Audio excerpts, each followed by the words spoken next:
ஆண்டவராக இயேசு கிறிஸ்துவின் வல்லமையுள்ள நாமத்தினால் இந்த ஜூன் மாத வாக்குத்தத்த செய்திக்கு உங்களை அன்போடு கூட அழைக்கிறோம். நம்முடைய தேவாதி தேவன் நம்மை அபரிதமாய் ஆசீர்வதிக்கிற தேவன்.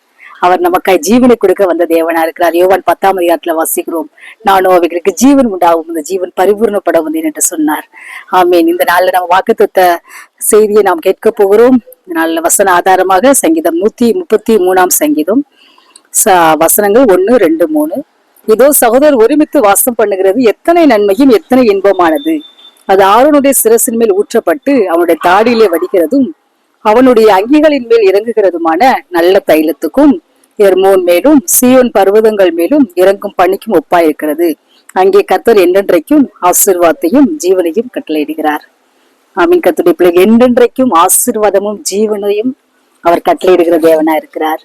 இந்த நாள்ல கூட நம்ம இந்த ஜூன் மாத வாக்குத்தத்தமாக அவர் என்றென்றைக்கும் ஆசீர்வாதம் ஜீவனை உங்க வாழ்க்கையில கட்டளையிடுகிறார். இதுவரை நீங்க ஒரு வேலை பிளெஸிங்கே இல்லாதபடி அல்லது ஒரு நிரந்தரமான ஒரு ஆசீர்வாதத்தை கூட நீங்க போக முடியாதபடி தடுமாறி கொண்டிருப்பீங்க. உங்களுக்கான நற்செய்தி, அவர் உங்களுக்கு பெர்மனன்டான ஒரு பிளெஸிங் கொடுக்க போகிறார், நிரந்தரமான வேலைகளை கொடுக்க போகிறார், நிரந்தரமான ஒரு வாசஸ்தலத்தை அவர் உங்களுக்கு கொண்டு பண்ண போகிறார். ஆமீன். கர்த்தருடைய பிள்ளைகளே, அவர் நம்முடைய மூத்த சகோதரன் என்று நம்ம எபிரேயர் 2ஆம் அதிகாரத்துல வாசிக்கிறோம். அவர் சகோதரன் என்று சொல்ல, நம்மை சகோதரன் என்று சொல்ல வெட்கப்படவில்லை என்று பார்க்கிறோம். அவருடைய மூத்த சகோதரன், நமக்காய் ஜீவனை கொடுத்த சகோதரன், நமக்காக யாவற்றையும் சிலுவையில செய்து முடித்த அந்த சகோதரன் இந்த நாள்ல உங்கள் ஒவ்வொருவருக்காகவும் கூட அவர் பரிந்து பேசும்படியாக, உங்களுக்கு நன்மைகளை செய்யும்படியாக, உங்களுக்கு வேண்டிய எல்லாவற்றையும் செய்யும்படியாக அவர் வந்திருக்கிறார். அந்த அன்பின் தேவனோட கூட நீங்கள் ஐக்கியம் கொள்ளும் பொழுது, அந்த அன்பின் சகோதரனாக இயேசு கிறிஸ்துவோட கூட நீங்கள் நல்ல ஐக்கியம் கொள்ளும் பொழுது, அவரை நீங்கள் முழு மனதோட கூட அவரை நீங்கள் ஆராதிக்கும் பொழுது, அவரை முழு மனதோட கூட நீங்கள் அவரை சார்ந்து கொள்ளும் பொழுது, நிச்சயமாவே அவர் உங்களோட வாழ்க்கையில் ஆசீர்வாதத்தையும் ஜீவனையும் கட்டளையிடுகிற தேவனா இருக்கிறார். வசனத்துல வாசிக்கிறோம், குமாரனை உடையவன் ஜீவனை உடையவன். ஆமீன். கர்த்தருடைய பிள்ளைகள், அவர் உங்கள் ஒவ்வொருவருக்குள்ளாக அவர் வாசம் பண்ணி கொண்டிருக்கிறார். அவரை உடைய நீங்கள் நிச்சயமாவே ஜீவனை உடையவர்கள். உங்க வாழ்க்கையில் எந்தெந்த பகுதிகளெல்லாம் ஜீவன் இல்லாமல் இருக்கிறதோ, எந்தெந்த பகுதிகளெல்லாம் மறுத்து போன ஒரு நிலைமையில இருக்கிறோம், ஒருவேளை மறுத்து போன திருமண வாழ்க்கையை உயிர்ப்பிக்கப்படும். அங்கே கர்த்தர் ஒரு ஜீவனை கட்டளையிடுகிற தேவனா இருக்கிறார். ஒருவேளை உங்களுடைய உறுப்புகள் சரியாக செயல்பட முடியல, எனக்கு உடம்பு சரியில்லை அப்படின்னு நீங்க சொல்வீர்கள் என்றால், ஒருவேளை நீங்கள் பலவிதமான வியாதிகள் கஷ்டப்பட்டு கொண்டிருப்பீங்களா, அந்த இடத்துல கர்த்தராகிய தேவன் ஜீவனை கட்டளையிடுகிற தேவனா இருக்கிறார். அடுத்தது அவருடைய வசனத்தை நாம் வாசிக்கும் பொழுது, இந்த வசனத்தை வாசித்து கர்த்தரோடு கூட நம்ம ஐக்கியம் கொள்ளும் பொழுது, அவரோட கூட நாம் ஜெபத்தில் அவரோடு கூட பேசும் பொழுது, நிச்சயமாவே அவர் நம்மளுக்கு ஆசீர்வாதத்தையும் ஜீவனை கட்டளையிடுகிற தேவனா இருக்கிறார். நம்ம அநேகமான நேரங்கள் நம்ம என்ன பண்றோம், நமக்கு பிரச்சனைன்னு வந்தா நம்ம ஃப்ரெண்ட்ஸை தேடுறோம், அல்லது நம்ம உறவினர்களை தேடுறோம், அல்லது இந்த பிரச்சனைக்கு என்னெல்லாம் பண்ணலாம்னு உலகப்பிரகாரமான ஆலோசனைகளை பண்றோம். அப்படி பண்ணாதபடி நம்முடைய அன்பின் சகோதரன் இயேசு கிறிஸ்து நம்மளுக்கு எப்பொழுதும் காத்து கொண்டிருக்கிறார். எப்பொழுதும் நாம் அவரை சென்று சேர முடியும், எப்பொழுதும் அவருடைய சன்னிதானத்தை நாம் அணுக முடியும். அவருடைய சமூகத்தில் நம் இதயத்தை ஊற்றி விடும் பொழுது, இசப்பா இந்த ஒரு பிரச்சனை இருக்குது, இயேசு கிறிஸ்து நீர் என்னுடைய சகோதரனப்பா, நீருடைய மூத்த அண்ணனா இருக்கிறீங்க, இந்த நாள்ல நீங்க எனக்காக வழக்காடுங்க, நீங்க எனக்காக இந்த காரியத்தை செய்யுங்க அப்படின்னு அவரை நம்ம உறுதியாய் பற்றி கொள்ளும் பொழுது, அவர் நிச்சயமாவே நமக்காக யாவற்றையும் செய்து முடிக்கிற தேவனா இருக்கிறார். என் நாமத்தினால எதை கேட்டாலும் அதை நான் செய்ய என்று வாக்குத்தத்தப்படின தேவன். இந்த மாதிரி நீங்க என்னென்ன காரியங்களுக்காக, என்னென்ன அற்புதங்களுக்காக எதிர்பார்த்து காத்து கொண்டிருக்கிறீர்களோ, அந்த அற்புதங்கள் உங்க வாழ்க்கையில நடக்கும். உங்களுடைய வாழ்க்கையில நிரந்தரமான ஒரு ஆசீர்வாதங்களை அவர் கட்டளையிடுகிறார். ஒருவேளை நீங்க வாடகை வீட்டிலேயே இருந்துட்டு கஷ்டப்பட்டு கொண்டிருந்தீங்கன்னா, அவர் உங்களுக்கு சொந்தமாக வீடுகளை அவர் கட்டி கொடுக்கிற தேவனா இருக்கிறார். சொந்தமாக ஒருவேளை நீங்க ஒரு கம்பெனில வேலை பார்த்து ரொம்ப ஒரு அடிமையை போல நீங்க எண்ணப்பட்டு கொண்டீங்களா, அவர் சொந்தமாக ஒரு கம்பெனியை கூட கொடுத்து அவர்களை வழிநடத்த அவர் ஆவலுள்ள தேவனாய், உற்சாகமுள்ள தேவனாய், உங்களை பலப்படுத்துகிற தேவனாய் இந்த வேலையில கடந்து வந்திருக்கிறார். ஆமீன். கர்த்தருடைய பிள்ளைகளே, இந்த சகோதரனுடைய பெரிய எண்ணமே உங்களை ஆசீர்வதிப்பது, உங்களை மேன்மையா வைப்பது, உங்களை பத்திரமாய் பார்த்துக் கொள்வது, உங்களுக்கு எந்த ஆபத்துகள் வராதபடி, உங்க கண்ணுல கண்ணீர் வராதபடி அவர் உங்க கண்ணீரை எல்லாம் துடைத்து உங்களுக்கு வேண்டிய ஆசீர்வாதத்தை, நிறைவான ஆசீர்வாதத்தை, உங்க சமாதானத்தை, சந்தோஷத்தை அவர் கட்டளையிட வல்லமையுள்ள தேவனாய் கடந்து வந்திருக்கிறார். ஆமீன். அவருடைய மூத்த சகோதரன், சகோதரன் நமக்காக எல்லாவற்றையும் சிறுவையில செய்து முடித்த தேவன். ஒவ்வொரு நாளும் நம்மை பாதுகாக்கிறார், ஒவ்வொரு நாளும் நம்மை தூக்கி சுமக்கிறார், ஒவ்வொரு நாளும் நம்முடைய தேவையில் எல்லாவற்றையும் சந்தித்து நம்முடைய முகங்கள் வருகிற கண்ணீரை எல்லாம் துடைத்து நம்முடைய வாழ்க்கையில் இருக்கிற நிந்தைகள், அவமானங்களை அகற்றி போட்டு நாம் இந்த உலகத்துல கர்த்தருக்காய் சாட்சியாய் வாழும்படியாக, அவருடைய அன்பில் மனம் முகழ்ந்திருக்கும்படியாக அவர் செய்கிற தேவனா இருக்கிறார். சகோதரன் என்ன பண்ணுவாங்க, சகோதரர்களை பாக்குறப்ப சகோதரிக்கு ஏதாவது பிரச்சனை வந்தா உண்மையான சகோதரன் என்ன பண்ணுவாங்க, ஓடி போய் உதவி செய்வாங்க. நீதிமொழிகள் 17ஆம் அதிகாரத்துல வாசிக்கிறோம், திடுக்கணில் உதவிய சகோதரன் பிறந்திருக்கிறார். ஆமீன். கர்த்தருடைய பிள்ளையே, மூத்த சகோதரன் இயேசு கிறிஸ்து அவர் நமக்கு வரக்கூடிய எல்லா இடுக்கண்களிலும் நமக்கு உதவி செய்து நம்மளை விடுவிக்கிற தேவனா இருக்கிறார். எல்லா ஆபத்துகளுக்கும் தீங்குகளுக்கும் நோய்களுக்கும் அவர் நம்மளை விலக்கி விடுவித்து நம்மளை அற்புத சாட்சியா நிறுத்துகிற தேவனா இருக்கிறார். நம்ம ஆபிரகாம் லோத்து அவங்க சகோதரர் தான். லோத்துவை எதிரிகள் சிறைப்பிடிச்சு கூட்டு போயிட்டாங்க, பொருட்களை எடுத்துட்டு போயிட்டாங்க. ஆபிரகாம் என்ன பண்ணாரு? சும்மா இல்ல, அவரு 318 வெளியாட்களை கூட்டிட்டு போய் அந்த லோத்தையும் அவனுடைய பொருட்கள் எல்லாத்தையும் மீட்டு கொண்டு வந்ததை பார்க்கிறோம். ஆமீன். கர்த்தருடைய பிள்ளைகளே, நம்முடைய சகோதரன் இயேசு கிறிஸ்து, நம்முடைய இயேசப்பா, அவர் என்ன பண்ணாரு? சிலுவையில சத்துருவுடைய கையில் நம்ம ஒப்புக்கூடாமல் நமக்கு நித்திய ஜீவனை கொடுக்கும்படி அவரையே சொந்த பொருளாய் கொடுத்து அவனிடத்துல இருந்து அந்த பாதாளத்திற்கும் மரணத்திற்கும் உரிய சாவியை வாங்கி அவர் கையில வச்சிருக்கிற தேவனா இருக்கிறார். அவரே மரணத்திற்கும் பாதாளத்துக்குரிய திறவுகோல்களை உடைய தேவன். இந்த நாளில் அவர் உங்களை வாழ வைக்கும்படியாக, உங்களுக்கு நித்திய ஜீவனை கொடுக்கும்படியாக, உங்களுடைய வாழ்க்கையில நீங்கள் இதுவரை எதிர்பார்த்து காத்து கொண்டிருக்கிற நன்மைகளை கொடுத்து உங்களை ஆசீர்வதிக்கும்படியாக அவர் கடந்து வந்திருக்கிறார். அவர் இந்த அன்பின் தகப்பன், அவரே நம்முடைய மூத்த சகோதரனா இருக்கிறார். அவரோடு கூட நீங்க ஐக்கியம் கொள்ளுங்கள். ஒருவேளை நீங்க தவறான ஐக்கியத்துல இருப்பீர்கள், ஆனால் கர்த்தராகிய தேவன் தவறான ஃப்ரெண்ட்ஷிப்பை விட்டு, தவறான நபர்களோடு கூட நீங்கள் ஐக்கியம் கொள்கிறீர்கள், அதை விட்டு நீங்க வெளியில வாருங்கள். நிச்சயமாவே நீங்கள் அப்படிப்பட்ட ஐக்கியங்களை விட்டு, தவறான நபர்களோடு இருக்கிற ஐக்கியங்களை விட்டு வெளியே வரும் பொழுது கர்த்தராகிய தேவன் நிச்சயமாவே உங்களை ஆசீர்வதிக்கிற தேவனா இருக்கிறார். தீமோத்தேயு கூட பவுல் அப்போஸ்தலர் ஆலோசனை சொல்கிறார். சுத்த இருதயத்தோட சுத்த மனதோட கூட நீ இருக்கிறவர்களோட கூட ஐக்கியம் வைத்துக்கொள். ஆமீன். கர்த்தருடைய பிள்ளைகள் நல்லவர்களோட கூட, கர்த்தருக்கு பிரியமான மக்களோட கூட நம்ம ஐக்கியம் வைத்துக் கொண்டு பொழுது நிச்சயமாவே கர்த்தர் நம்மை ஆசீர்வதிக்கிற தேவனா இருக்கிற. முதலாவது நம்ம ஐக்கியம் கர்த்தரோடு கூட இருக்க வேண்டும். நம்ம 1 யோவான் 1 வாசிக்கிறோம். நம்முடைய ஐக்கியம் பிதாவோடும் அவருடைய குமாரனா இயேசு கிறிஸ்துவோடும் இருக்கிறது.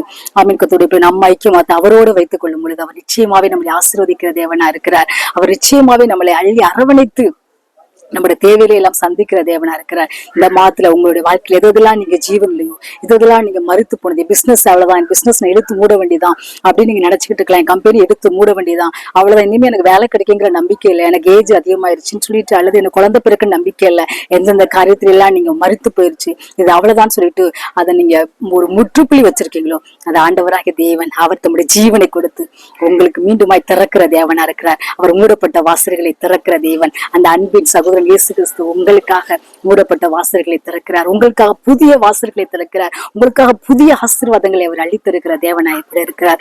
அடுத்ததாக கர்த்தர் நமக்கு கொடுத்த உறவுகள், சகோதர சகோதரிகளிடத்துல நம்ம அன்போடு கூட இருக்கும் பொழுது அவர் நிச்சயமாவே நமக்கு ஆசீர்வாதத்தையும் ஜீவனையும் கட்டளையிடுகிற தேவனா இருக்கிறார்.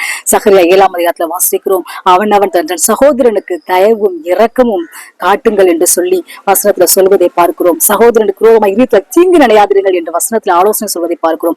ஆமென். கர்த்தருடைய பிள்ளைகளே, நம்முடைய சகோதர சகோதரிகள் கஷ்டப்படும் பொழுது அவங்க நீ எனக்கு விரோதமா தப்பு பண்ண, உனக்கு எதுக்கு வேணும், இதுக்கு மேலே வேணும்னு சொல்லி நம்ம அவங்களை பத்தி தவறா பேசாதபடி, அல்லது அவங்களை நம்ம இதயத்துல அவங்களுக்கு விரோதமா தீங்கு நினைக்காதபடி, உனக்கு இது வேணும்னு சொல்லி நம்ம அவங்களை இதயத்துல தீங்கு நினைச்சு அவங்களை திட்டாதபடி, அல்லது அவங்களுக்கு விரோதமா பேசாதபடி, அவங்களுக்கு விரோதமா செயல்படாதபடி அவங்க மேல நம்ம தயவும் இரக்கமும் வைத்து அவங்களை இக்கட்டிலிருந்து காப்பாற்ற நினைக்கும் பொழுது கர்த்தராகிய தேவன் நம்மேல பிரியப்பட்டு அவர் நம்மை ஆசீர்வதிக்கிற தேவனா இருக்கிறார். நம்முடைய கூட பிறந்த சகோதர சகோதரிகளுக்கு விரோதமாக நம் இதயத்துல தீங்கு நினைக்க கூடாது என்கிறத சகரியா 7 தேவன் நம்மளை வலியுறுத்தி சொல்வதை பார்க்கிறோம். யோசேப்பு கூட பார்க்கிறோம். யோசேப்புக்கு சொந்த சகோதரர்கள் குழியில போட்டுட்டு இஸ்மவேலர்கிட்ட விட்டு போட்டதை பார்க்கிறோம். அவர்கள் தீங்கு நினைச்சார்கள். ஆனாலும் தீங்கு நினைச்ச அந்த சகோதரர் கூட யோசேப்பு இதயத்துல வன்மம் எதுவும் வைத்துக் கொள்ளாதபடி, இதயத்துல கசப்புகளை வைத்துக் கொள்ளாதபடி சகோதரர்களை மன்னித்து சகோதரர்களுக்கு இரக்கம் செஞ்சதை நாம் பார்க்கிறோம். அந்த கோசே நாட்டுல அவங்களுக்கு வாழ வேண்டிய எல்லா வசதிகளையும் பார்வோனிடத்துல பேசி அவர் செய்ததை பார்க்கிறோம். அவங்களுக்கு வேண்டிய உணவு, அவங்களுக்கு வேண்டிய இருப்பிடம் எல்லாவற்றையும் அவர் ஆயத்தப்படுத்தி கொடுத்ததை பார்க்கிறோம். ஆமீன். கர்த்தருடைய பிள்ளைகளே, நம் சகோதர சகோதரிகள் செய்த தவறுகளை மனதார மன்னிப்போம். ஒருவர் தாங்கி ஒரு குறைபாடு உண்டால் கிறிஸ்து மன்னித்ததை போல மன்னிக்கும்படியாக நாம் அழைக்கப்பட்டிருக்கிறோம். ஆமீன். கர்த்தருடைய பிள்ளைகளே, கிறிஸ்துவும் கூட நம்முடைய மூத்த சகோதரன் இயேசு கிறிஸ்துவும் கூட சிலுவையில அவருக்கு விரோதமாய் பண்ண எல்லா மக்களையும் மன்னித்தார், மனதார மன்னித்தார். பிதாவே அவர்களுக்கு மன்னியும், தாங்கள் செய்வது இன்னதென்று அறியாமல் இருக்கிறார்கள் என்று சொல்லி மன்னித்தாரே. நாமும் நம்முடைய சகோதர சகோதரிகள் அவர்கள் விரோதமாய் பேசியிருக்கலாம், அல்லது நம்மளுடைய சொத்து, நம்மளுக்கு வர வேண்டிய நன்மைகளை கூட அவங்க பறிச்சிருக்கலாம், சொத்துக்களை கூட பறிச்சிருக்கலாம். ஆனா அவங்க மேல நம்ம எரிச்சப்படாதபடி, கோவப்படாதபடி, கர்த்தர் எனக்கா இருக்கிறார், என்னுடைய சகோதரன் இயேசு கிறிஸ்து எனக்கா எல்லாவற்றையும் எனக்கா செய்கிறார் என்று சொல்லி அவர்களை நாம் நேசிக்கும் பொழுது, கிறிஸ்துவின் அன்பினால் அவர்களை நம்ம நேசிக்கும் பொழுது, அவர்களுக்கு வேண்டிய நன்மைகளை நாம் செய்யும் பொழுது, அவங்க மேல நம்ம கசப்பு கொள்ளாதபடி, அவங்க மேல வைராக்கியம் வைக்காதபடி, அவர்களுக்கு நாம் நன்மை செய்யும் பொழுது, இரக்கம் செய்யும் பொழுது கர்த்தராய் தேவன் நமக்கும் இரக்கம் செய்கிற தகப்பனாய் கடந்து வந்திருக்கிறார். நம்ம மத்தியில வாசிக்கிறோம், இரக்கம் செய்வர்கள் பாக்கியவான்கள், இரக்கம் பெறுவார்கள். ஆமீன். கர்த்தருடைய பிள்ளைகள், நீங்கள் உங்க சகோதர சகோதரிக்கு இறங்கும் பொழுது மூத்த சகோதரன் உங்களுக்கு இறங்குகிறார். அவர் உங்களுக்கு இறங்கி உங்களுக்கு நன்மை செய்கிறார், உங்களை ஆசீர்வதிக்கிற தேவனா இருக்கிறார். நம்ம சகோதர சகோதரிகள் நம்மளே செய்ய கடமைப்பட்டிருக்கிறோம். அவங்களுக்கு யாரெல்லாம் கூட அவங்களுக்கு பணம் தேவைப்படலாம், அல்லது நம்மளால பண உதவி செய்ய முடியாது, அவங்களுக்காக ஜெபிக்கலாம். அவங்க கஷ்டத்தை பார்த்து நம்ம அதை நம்ம அவங்கள பத்தி நம்ம அற்பமா எண்ணாதபடி அவங்களுக்காக நம்ம ஜெபிக்க அழைக்கப்பட்டிருக்கிறோம். அவங்களுக்காக நம்ம உதவி செய்ய நம்ம அழைக்கப்பட்டிருக்கிறோம். கலாத்தியர் 6 வாசிக்கிறோம், நமக்கு கிடைக்கும் சமயத்திற்கு தக்கதாக விசுவாச குடும்பத்தார் நன்மை செய்ய கடவோம். ஆமீன். கர்த்தருடைய பிள்ளைகளே, அவர்களுக்கு கூட நம்ம நன்மை செய்யும் பொழுது, சபையில் இருக்கக்கூடிய நம்ம சகோதர சகோதரிகளுக்கு நன்மை செய்யும் பொழுது, அவர்களுக்காக நாம் ஜெபிக்கும் பொழுது, துன்பத்தில் இருக்கிற அவர்களை நாம் ஜெபித்து அவர்களுக்கு வெளி நன்மைகளை செய்து அவர்கள் துன்பத்திலிருந்து வெளிவர நாம் உதவி செய்யும் பொழுது, கர்த்தராய் தேவன் நம்மை எல்லா விதமான துன்பங்களிலிருந்து விடுவித்து அவர் நம்மை ரட்சிக்கிற தேவனா இருக்கிறார். நம்மில் அவர் பிரியம் கொள்ளுகிற தேவனா இருக்கிறார். ஆமீன். கர்த்தருடைய பிள்ளைகளே, இந்த சங்கீதம் 133 ஐக்கியத்தை குறிக்கிறது. நம் குடும்பத்தில் உள்ளவர்களோடு கூட ஐக்கியம் உள்ளவர்களா இருப்போம். கணவன் மனைவி ஐக்கியம் உள்ளவர்களா இருப்போம். சகோதர சகோதரர்கள் ஐக்கியம் உள்ளவர்களா இருப்போம்.